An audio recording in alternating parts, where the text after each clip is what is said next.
Voilà, toi à la maison là, oui, je dis toi, ne zappe pas ça, ne tente même pas de zapper. Le 26 juillet 2025, le Conseil électoral de l'ECAM a rejeté ma candidature à l'élection présidentielle régulièrement présentée par le Manidem. Le 28 juillet, j'ai déposé un recours contre cette décision infondée devant le Conseil constitutionnel.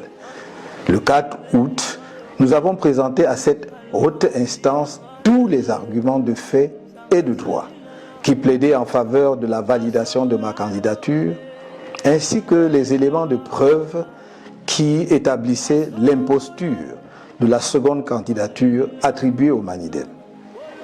Le 5 août, au terme de son délibéré, le Conseil constitutionnel a rejeté mon recours demandant la validation de ma candidature au motif qu'il est non fondé.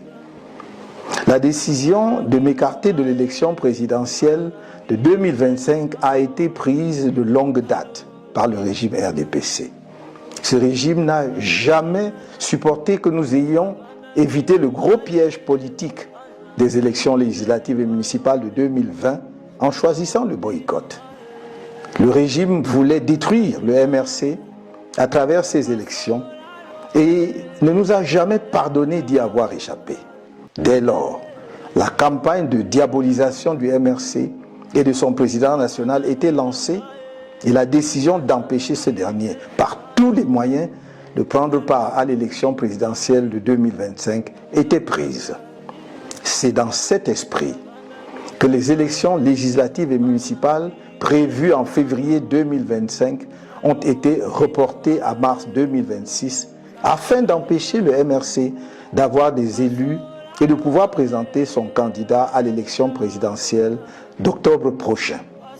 Le régime RDPC a organisé pendant plusieurs mois de faux débats sur la nullité du mandat impératif pour montrer malgré cela que le MRC ne pourra pas présenter de candidat sous sa bannière et que s'il tentait de le faire, celle-ci serait rejetée et le pouvoir veillerait à ce qu'il n'y ait pas la moindre protestation.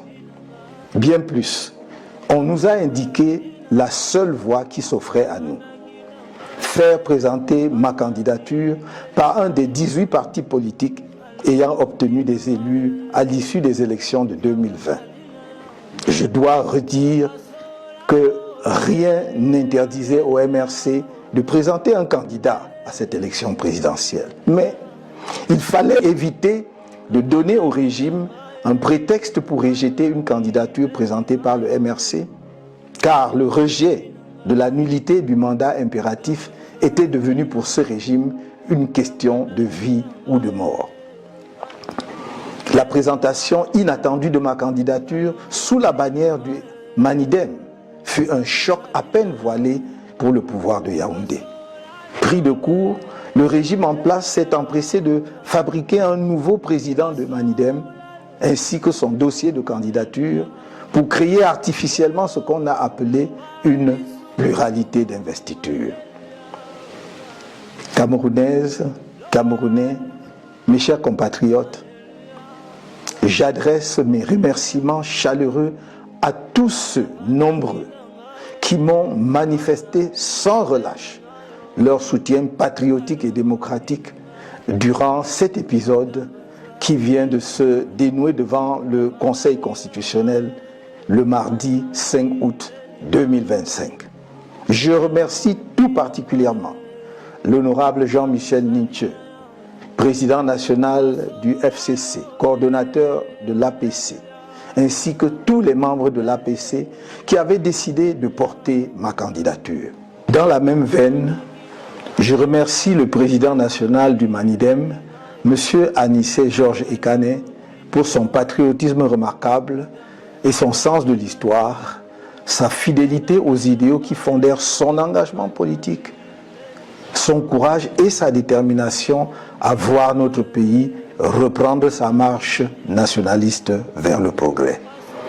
C'est aussi pour moi l'occasion de saluer l'engagement exceptionnel de tous les responsables ainsi que les militants du Manidem pour leur soutien à ma candidature.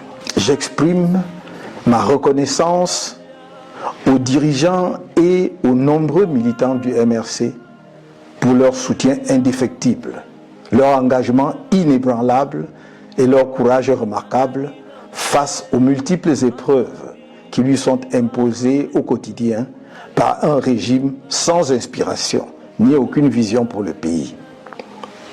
Mes chers compatriotes, j'ai dit et répété que je ne vous trahirai pas.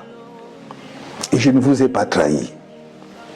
En revanche, le Conseil constitutionnel, la justice et les CAM, le pouvoir en place à travers le ministère de l'administration territoriale notamment, qui a été de tous les mauvais coups contre nous, vous ont trahis sans état d'âme.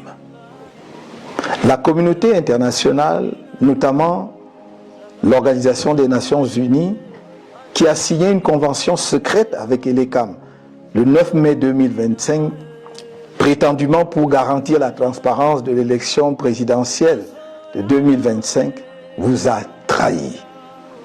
Cette communauté internationale, si prompte à se montrer aux côtés de la dictature qui écrase le peuple camerounais, ne s'est pas sentie concernée par le crime politique du régime RDPC contre notre peuple.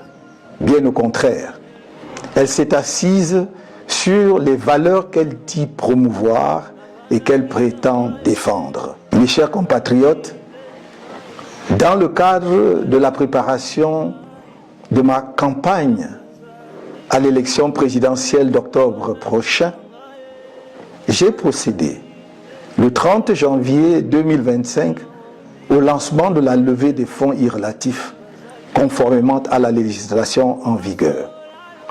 Suite au rejet de ma candidature, j'informe l'opinion publique que les contributions pour ma campagne à la dite élection sont désormais closes. En dépit des dépenses déjà effectuées dans le cadre de cette campagne, j'informe qu'il sera procédé au remboursement des contributions reçues dans les comptes bancaires ouverts à cette occasion, ainsi que dans les différents comptes chez les opérateurs mobiles. Des mesures d'ordre pratique sont en train d'être prises à cet effet. Camerounaises, Camerounais, mes chers compatriotes, je suis debout et resterai à vos côtés. La lutte continue. Vive le Cameroun!